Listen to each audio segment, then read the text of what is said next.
Sir ಸಚಿವರು versus DCM ಅಂತ ಆಗಿದೆ ಸರ್. ಈಗ ಎಐಸಿಸಿ ಅಧ್ಯಕ್ಷರು ಸೂಚನೆ ಕೊಟ್ಟವ್ರೆ, ಆದ್ರೂ ಕೂಡ ಕೆಲವೊಂದಿಷ್ಟು ಪಕ್ಷ ಯಾವ ಸಚಿವರು ಈಗ ರಾಜಣ್ಣ ಇರ್ಬೋದು ಇವರೆಲ್ಲ ಯಾರು ಎಲ್ರು ಯಾರು ಇಲ್ಲ ರೀ, ರಾಜಣ್ಣ ಒಬ್ರೇನೆ. ಅದೇ ಸರ್ ಅವರೇನೆ ಒಬ್ಬರಾದ್ರೂ ಆಯ್ತಲ್ಲ. ಈಗ ಅಲ್ಲ ರೀ, ಒಂದ್ ನಿಮಿಷ. ಜನ ಬೇಸಿಗೆ ಬಂದೈತೆ, ಕುಡಿಯೋ ನೀರಿಲ್ಲದೆ ಸಾಯ್ತವ್ರೆ ಜನ.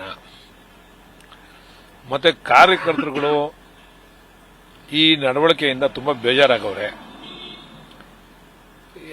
ಮುಖ್ಯಮಂತ್ರಿ ಮಾಡೋದು ಬಿಡೋದು ಹೈಕಮಾಂಡ್ಗೆ ಸೇರಿರೋ ವಿಚಾರ. ಹೈಕಮಾಂಡ್ ಯಾವಾಗ ಬೇಕೋ ಮಾಡ್ತದೆ, ಯಾರು ಬೇಕೋ ತೆಗಿತದೆ, ಯಾರನ್ನ ಬೇಕಾದ್ರೂ ಮಾಡ್ತದೆ. ಇವ್ರನ್ನೇ ಮಾಡಬೇಕು ಅವ್ರನ್ನೇ ಮಾಡಬೇಕು ಅಂತ ಹೇಳಿ ಅವರವರ ತೇವಲನ್ನ ತೀರಿಸ್ಕೊಳ್ಳೋಕ್ಕೋಸ್ಕರ ಮಾತಾಡ್ತಕ್ಕಂಥದ್ದು ಯಾರದು ಅವಶ್ಯಕತೆ ಇಲ್ಲ ಅಂತ ನನ್ನ ವೈಯಕ್ತಿಕವಾದಂಥ ಅಭಿಪ್ರಾಯ. ಅವ್ರೇನಾರ ಹೇಳದಿದ್ರೆ ಹೈಕಮಾಂಡ್ 4 ಗೋಡೆ ಮಧ್ಯೆ ಹೇಳಿ, ಬೀದಿಲಿ ನಿಂತ್ಕೊಂಡು ಮಾತಾಡ್ಬಿಟ್ಟು ಅದನ್ನ ವೈಭವೀಕರಣ ಮಾಡ್ತಕ್ಕಂಥ ಅವಶ್ಯಕತೆ ಇಲ್ಲ. ಈಗ ರಾಜಣ್ಣ ಅವರ ಮಾತುಗಳಿಗೆ ಮುಂದೆ ನಾವು ಅದಕ್ಕೆ ಉತ್ತರ ಕೊಡ್ತಕ್ಕಂಥ ಅವಶ್ಯಕತೆನೂ ಇಲ್ಲ.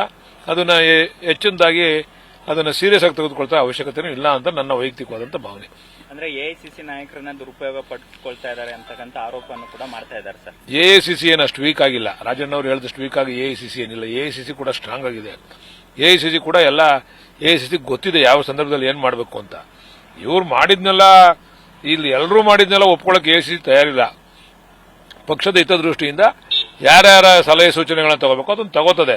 ರಾಜಣ್ಣ ಅವ್ರದ್ದು ಸಲಹೆ ಸೂಚನೆಗಳನ್ನ ಎಐಸಿಸಿ ಕೇಳಲಿಲ್ಲ ಅಂತೇಳಿ ಎಐಸಿಸಿನೇ ಕಂಟ್ರೋಲ್ ಮಾಡ್ತಾವ್ರೆ ಡಿ.ಕೆ. ಶಿವಕುಮಾರ್ ಅಂತ ಹೇಳ್ತಕ್ಕಂಥದ್ದು ಅದು ಅಂತ ಹೇಳಿಕೆಗಳು ಸರಿ ಇಲ್ಲ ಅಂತ ನನ್ನ ಅಭಿಪ್ರಾಯ. ಎಐಸಿಸಿ ಅಧ್ಯಕ್ಷರು ಸೂಚನೆ ಕೊಟ್ಟಿದ್ರು ಸರ್, ಯಾರು ಈ ತರ ಮಾತಾಡಬೇಡಿ ಅಂತ. ಅದಾದ ಕೆಲವು ದಿನಗಳು ಸುಮ್ಮನೆ ಇದ್ರು, ಈಗ ಮತ್ತೆ ಶುರು ಮಾಡಿದ್ದಾರೆ ಸರ್. ಈಗ ಅಧ್ಯಕ್ಷ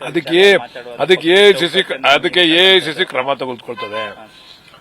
ಎಐಸಿಸಿ ಅವರು ಹೇಳಿದ ಮೇಲೂ ಕೂಡ ವಿತಂಡವಾದವನ್ನ ಮಂಡಿಸ್ತಾ ಇರ್ತಕ್ಕಂಥ ರಾಜಣ್ಣ ಅವ್ರ ಬಗ್ಗೆ ಎಐಸಿಸಿ ಗಮನಿಸ್ತಾ ಇದೆ.